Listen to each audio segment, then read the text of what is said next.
Hi, I'm Tina LaFerrier. It's July 8th, 2021. We're in Lakeland, Florida, at the offices of Excelcia Music Publishing. This is the legacy interview of Larry Clark. Larry, I understand you're a product of FBA and Florida itself. Yes, definitely. I grew up in Newport Richey, Florida, and I went to Gulf High School in Newport Richey, Florida, and my band director was Ed Francis. But my experience with bands and things like that actually go back further. My dad was a band director. He was a band director at various different schools, mostly middle school level. He was at Palm Harbor Middle School and Tarpon Springs Middle School. And so he taught me a lot about music, obviously, early on. As a matter of fact, the story goes, I learned how to read music before I could actually read. Wow. So he wanted to try to do a little experiment on me or something, I don't know. So I always like to say I know how to read music really well, but not so much words. But so I'm a product of that, and my dad was always very influential, obviously, in what I did, and learning how to play an instrument very early on, and then being involved in his bands. I used to play in his summer band programs and things like that, and then of course, went on from there. What was your horn? I was actually started out as percussion at first. When I was in first grade, and then in the fifth grade I switched to trombone, and I played trombone all the way through high school and college and graduate school and things like that. Fantastic. You began as a band director. Your career began as a band director. Yes. How did that work? And then how did you get into composing and then business? Sure. I started out, I was at Florida State and working with some great people there, of course. And so I went into music education. I taught for 3 years at the middle school level in Tampa at Ben Hill Middle School back in the day. And then I worked my way to graduate school. I went to James Madison University for my graduate school. And I got sort of a spark with composition while I was at James Madison, but it kind of started a little earlier with arranging first. I was teaching middle school in Tampa at Ben Hill, and the students wanted to play songs that were on the radio or in the latest movie or whatever. And so I started writing out a lot of that stuff for them to play. It wasn't very good, but I sort of got the bug to do that. I thought I wanted to go on and just be, some sort of a college band director, which I actually ended up doing that after graduate school at Syracuse University. I was band director there for 4 years, but at James Madison, as part of my degree in conducting, I actually had to take composition lessons like a conductor. You have to learn a little bit about composition. So the teacher there, his name was John Hilliard, and he was an amazing composer and a great teacher, and he really inspired me to the point where then I decided I was going to get a second master's degree at the same time in composition, so I did conducting and composition. After that point, then I went to Syracuse University as band director, and at that time, then I got into arranging for publication. I got a few things published by Warner Brothers Publications when I was band director at Syracuse, and then they offered me a job to work in publishing as an editor. And I started out at Warner Brothers, and I was there for 4 years as editor of marching band music and also of jazz ensemble music. And one thing led to another, and I met probably one of my biggest mentors in the business, which was Sandy Felstein. I'm sure a lot of people remember his name, especially for the young band music that he wrote. He was the president of Warner Brothers, and I learned a great deal from him about the business. And then he moved on to be the president of Carl Fischer, and he asked me to come with him, and I said absolutely. So I spent almost 19 years working for Carl Fischer as their editor, and then eventually moved up to editor-in-chief of the company, and did that, like I said, for 19 years. I was responsible for all of the editing of any instrumental music, and I oversaw the person who did all the choral music as well. So after that, I just decided it was time for me to do my own thing, and because the last 15 years that I worked for Carl Fischer, I worked from home, and right where I am in Lakeland. And we moved to Lakeland to be closer to family. So that's how kind of we got here. And I decided it was time to start my own thing, and here I am 3 years later now with Excelcia Music Publishing. And so it's a lot of fun. I've got kind of renewed energy in that. Of course, I've done a lot of composition along the way, a lot of commissions for schools around the country, around the world for that matter. And it's just been a great experience. And I've learned a lot, I grow a lot, and I still just have a creative drive to continue to do that and to help students through the pieces that I write and the books and everything that I produce. Mm-hmm. Oh, that's all fantastic. I understand now that the sight reading books for Florida Right. come through your company. Right. How did that come about, and how does that work to the benefit of both FBA and your composers and your company?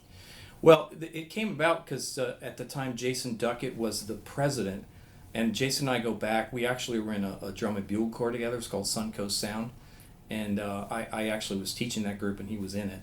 And so Jason came up to me and said, "We have a problem. We've been doing the sight reading thing the same way for so long. It's old, it's small, quick step size march parts, so it's hard to read for the students. And then it's not always fair because some people would already know ahead of time because it's music that maybe they've already played on stage at MPA." So I was still at Carl Fischer at the time, and so we actually set this up to do this in this booklet form. And we use pieces that are not yet published but are going to be published. So we're basically giving FBA an advanced look at some of the music. So what's beneficial for FBA is no one's seen it before. It follows a strict guideline of the ranges and things like that, because we have that also for the composers. If it's a grade 1 piece and maybe that's going to be MB or whatever level that is, then it's got to follow all those same strict guidelines of ranges for the instruments, keys, rhythms, all that stuff.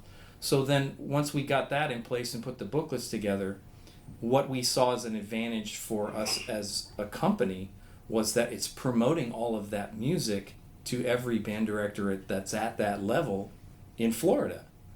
So from the composer standpoint, this is an opportunity to get their music in front of more people. And our thinking is if the people like the piece by the composer, then they're going to actually go seek that out. The other thing is that the guidelines are the same as the ones that we do when we publish music normally. So if a director wants to go to more of our grade 1 music that is in that same MB level or whatever level it is, then they can, and it'll all be useful in order to prepare for sight reading in the future. So I think that's a win-win all the way around. When I came to Excelcia, I brought that with me. Carl Fischer just decided that wasn't something they wanted to continue or didn't have the personnel to continue that, so I brought that with me, and we've continued on with that now for the last 2 years. We had a little hiccup because of COVID, but we're going to pick that back up and get right back into that going into the next year.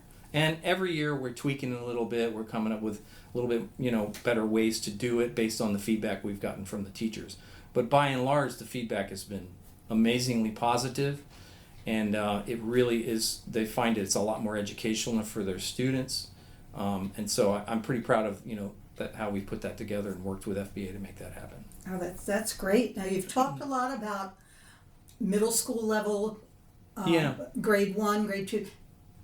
Theoretically, this works just as well at the grade 5, 6.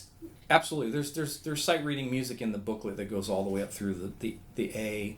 I guess they don't have double A anymore, but it goes up to the A classification of music that they would sight read at MPA. So we've got it all covered, and we do 2 pieces, of course, a march and an overture type piece for each of the levels.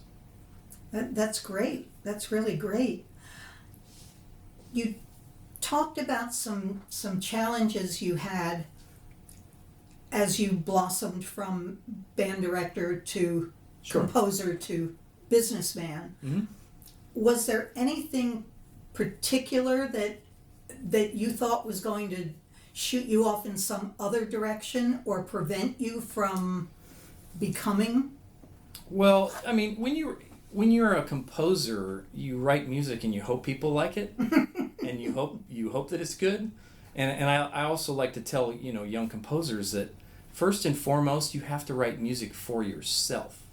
And if it fills a creative need, it's like a person who just loves to perform. It's the same. You do it for that need that you have to perform, and for composers you do it for that need to be creative. Now, if you're creative and you like the music that you produce, I always like to tell young composers, if that's successful, that's a happy coincidence, because you don't know if it's going to be successful. Some of my favorite pieces are ones that have been the least successful, but I still like them.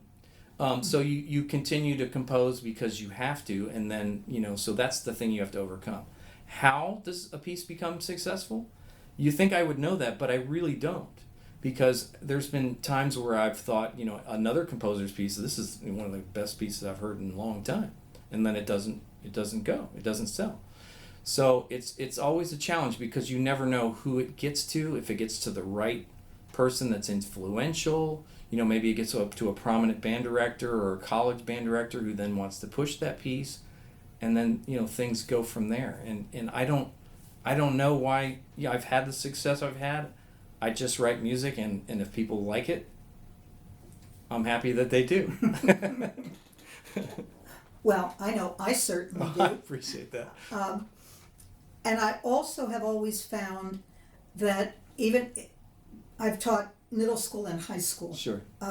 So at whatever level, your music suits the level of the student also. It doesn't have some out of this world flute part that only a high school student could play, Right. along with middle school accompaniment that would bore the high school. Well, I think that just comes from my background as being a band director first, and a composer was second, because I still think about all of the aspects of the what the students can and can't do at whatever level.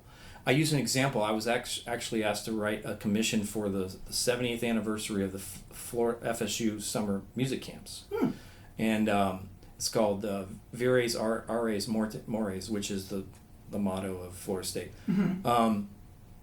I originally had it in a different key, and then I go through each of the parts, and I started going, oh, this is really complicated for the clarinets. I completely changed the key of the whole piece because it just didn't lay well. And sometimes, I feel like it's a great compliment. People say, well, your music's so playable.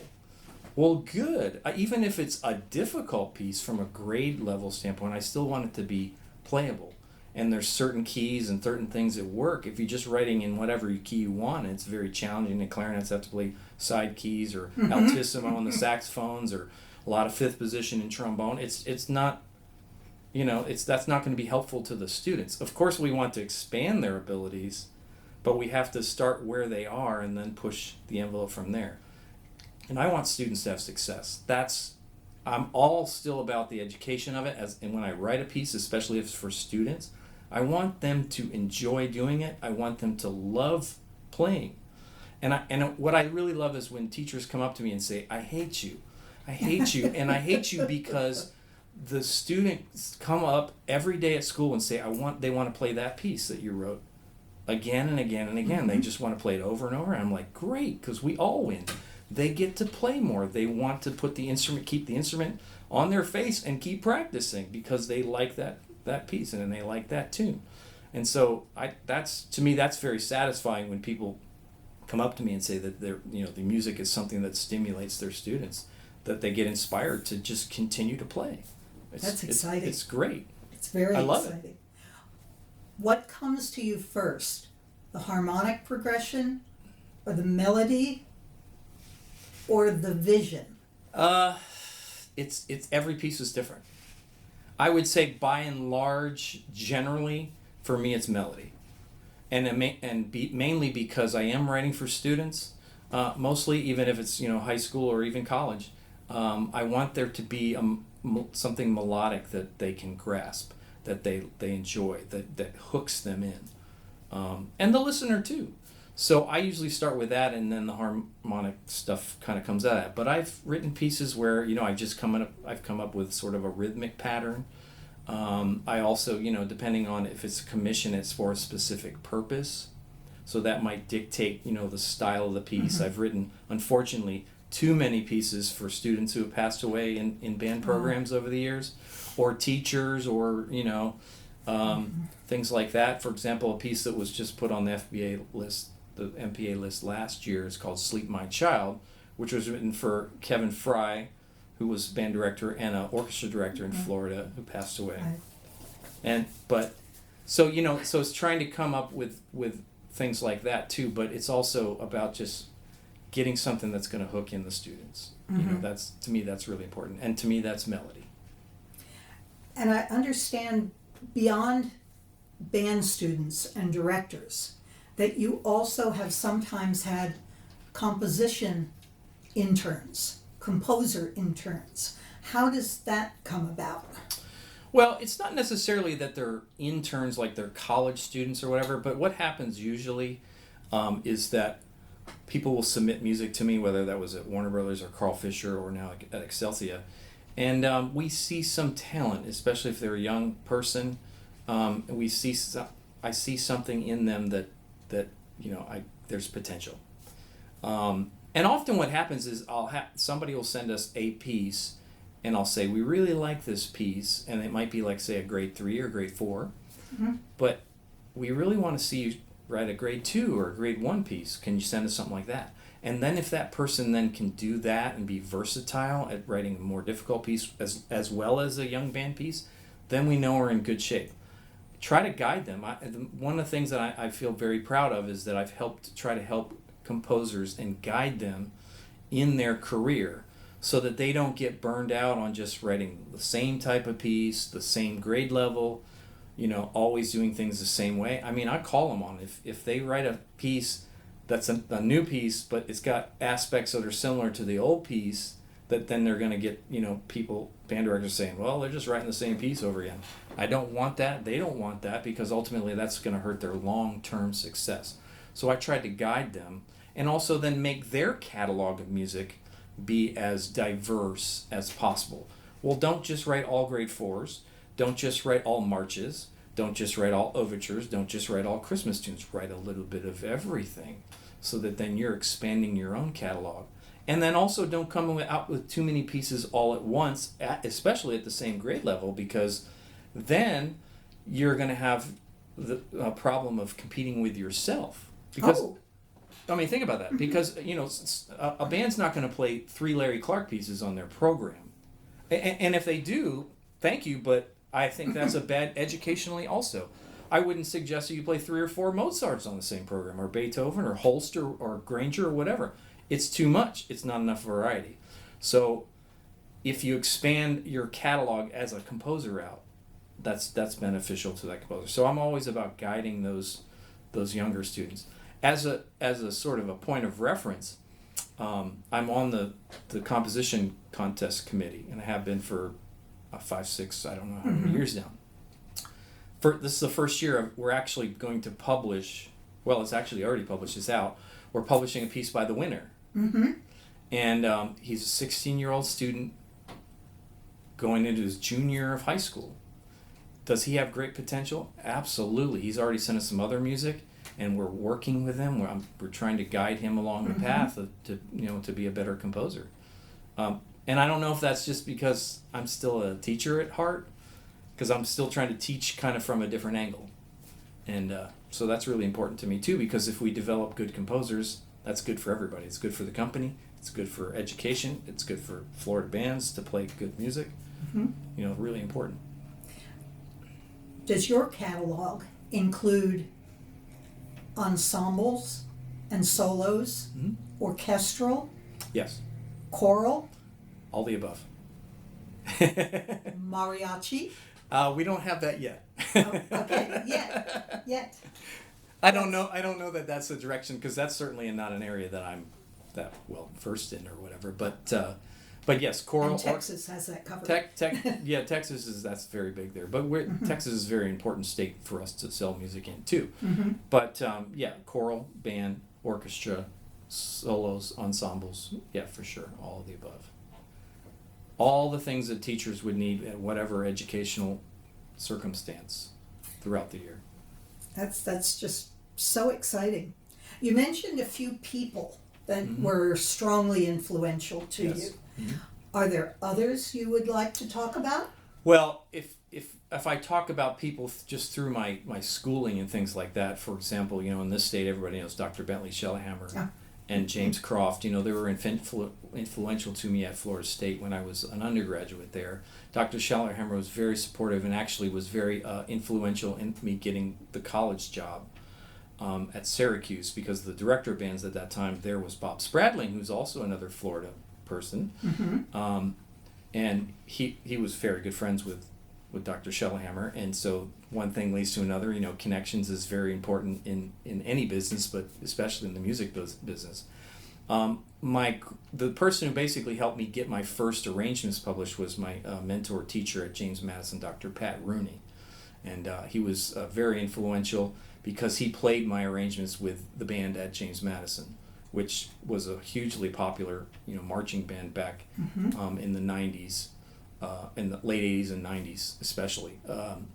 And so that those folks helped me there. I already talked about John Hilliard as a composition person, but even before that, I had interaction with the composer, and I'd say he's a mentor as well, Robert W. Smith, who's a fairly popular composer, obviously, Yes. as well.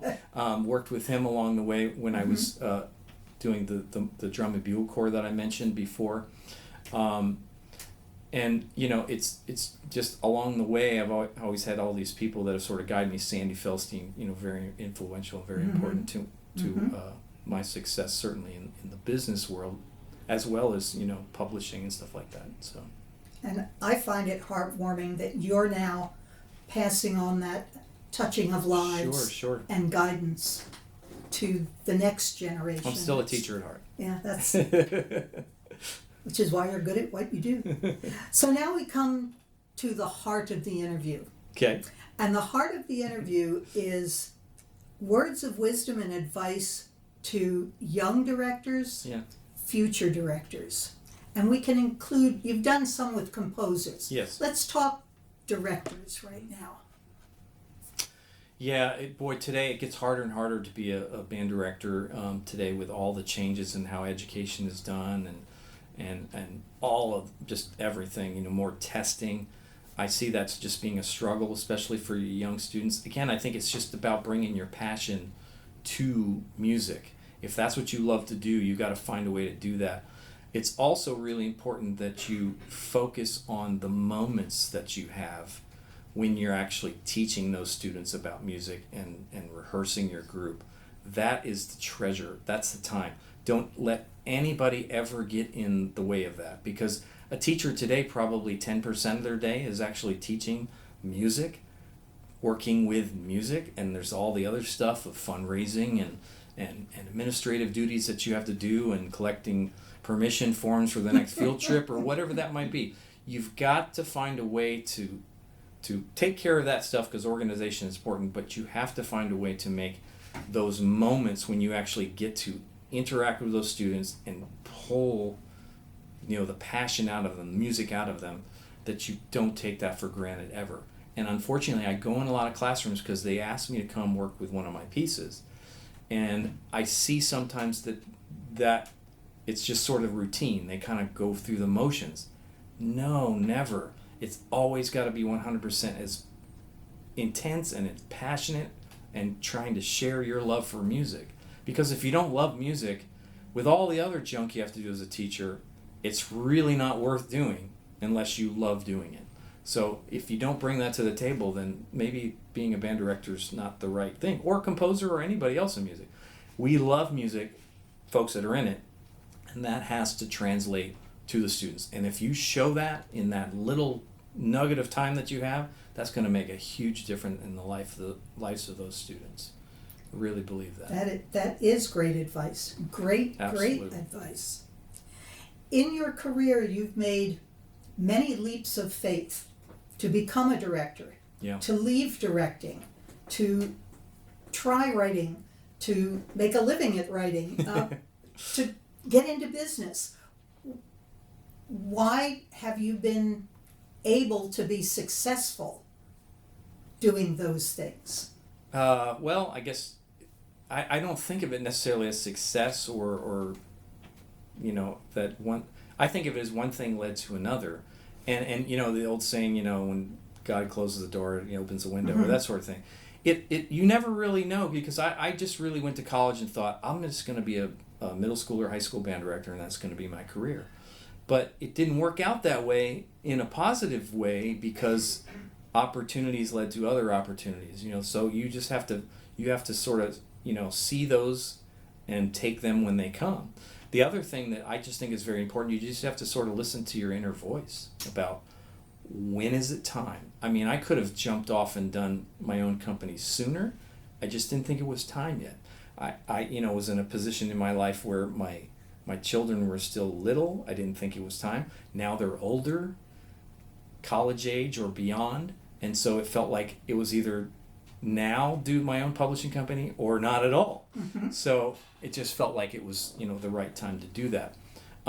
So it's really just a matter of just trying to go with what feels right to you and what that, like I said, what that inner voice tells you to do when it's time to do that. So is it leaps of faith?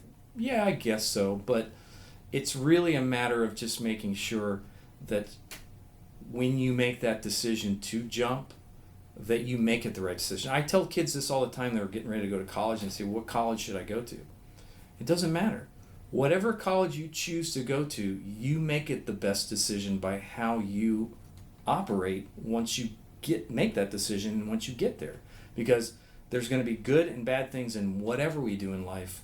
It's going to be a matter of just making the best out of what the situation is at that moment in time. Wow. Great advice. How is it that you're able to find inspiration for new pieces? There are only 12 notes. I don't know. It's a matter of just trying to stay fresh. I think for me, I still do a lot of arranging. I still do a lot of arranging for marching bands and stuff, and that keeps me fresh in that I experience other people's music, and I work with and arrange other people's music, and that kind of stimulates new ideas. Ooh, I like how they did this little chord progression or whatever, and then that maybe is something that I can take in. So I feel like every music that I've experienced in my life is now a part of me.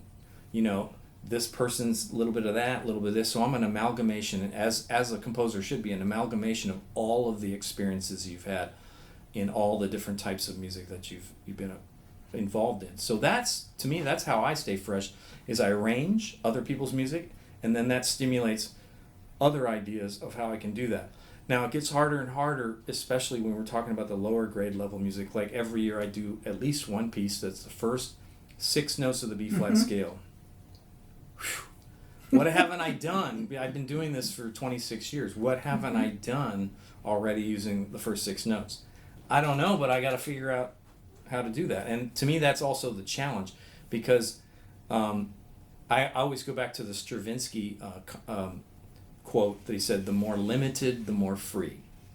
And what he meant by that was, if I just had a blank piece of paper and I didn't know where to start, then I was limited. But if I limited myself to a scale, a mode, a style, whatever, then that freed up my creativity, to do that. And it's just a matter of saying, I only have these 6 notes. How can I be creative within that framework? Or I only have the B-flat, key of B-flat, or B-flat, E-flat, F, or I only have this range in the trumpets. How can I be creative within that framework to make it a good piece, but also to make it stimulating to that student who at that level? Because, I've had times, even a more difficult than band sometimes is writing for strings, because there's fingering issues and crossing strings and things like that. And I've had times where I've written string pieces and I would give it to a string person. They go, "Oh, you can't do that. It crosses the string funny." And I'm like, "But that I'd have to change the melody." And they're like, "Yeah, but you do. You have to." So you have to find a creative way to make that work within what the limitations are of the students at that point. A lot of people say, "Well, just write it anyway and let the students figure it out." Well, then we're probably putting up a roadblock to their success.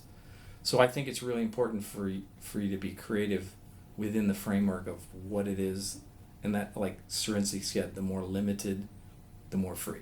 Mm-hmm. At least that's what I try to fool myself to thinking. I love the fact that as successful as you are, you still refer to experts in Sure. other than just your own knowledge. Absolutely. That you acknowledge the need to have a string player. Oh, absolutely. Yeah. Okay. Absolutely. Now, as a band director and, you know, teaching students how to play from scratch, from beginner, I have a pretty good understanding of what can and can't be done for the wind instruments. I'm not a string player. Of course, I took the string methods class in college. I don't know how many years ago now, but it's still, you know, it's still foreign to me compared to trombone or trumpet or whatever. So, yeah, rely on people that have expertise, but then also rely on composers who I see and I want to model myself after as well. You know, that I try to emulate and I have role models, even though I've been doing this a long time. There's composers, and I get music all the time from composers, and I go, man, I wish I'd thought of that, because people will send me great music, and I'm just like, wow, I wish I thought that's a great idea. You know, that's an awesome melody, but that's what's so great about my job too, is I get to experience a ton of music. A lot bad. We get submissions like crazy of music. A lot of it's not great, but it makes us whittle down to the stuff that is, and also will work best for students, because that's, to me, that's the goal of what I do. And I said, I always think of myself as a teacher, but I think of myself as a teacher within this role. My role is to provide band directors all around Florida and all around the country, all around the world, with the best possible music I can that's going to help your students. So I'm trying to, the music I publish, the music I write, I'm trying to teach through it. Well, sadly, we've come to the end of our time. Is there anything more you'd like to tell us, or something you'd like to expound upon? Well, I would say that, you know, Florida's been my home for, you know, good majority of my life. I've lived in Virginia some, in New York some, well, actually 2 stints in New York, Syracuse and New York City for a while with Carl Fischer. But Florida is my home, and I go everywhere. I've been in every state except Alaska and Hawaii. I've worked with bands in all those states.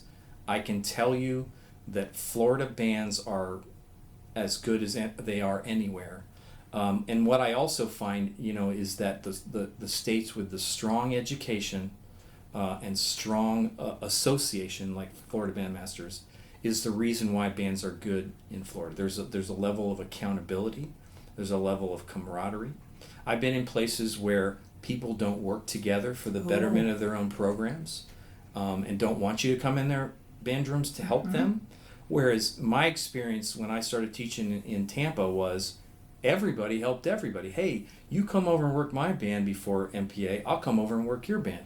And I always like to say that the great part about that is, even if you don't think that band director is better than you, they might teach something better than you do. Maybe they teach rhythm better than you do, and they'll help your students in a different way than you ever thought of.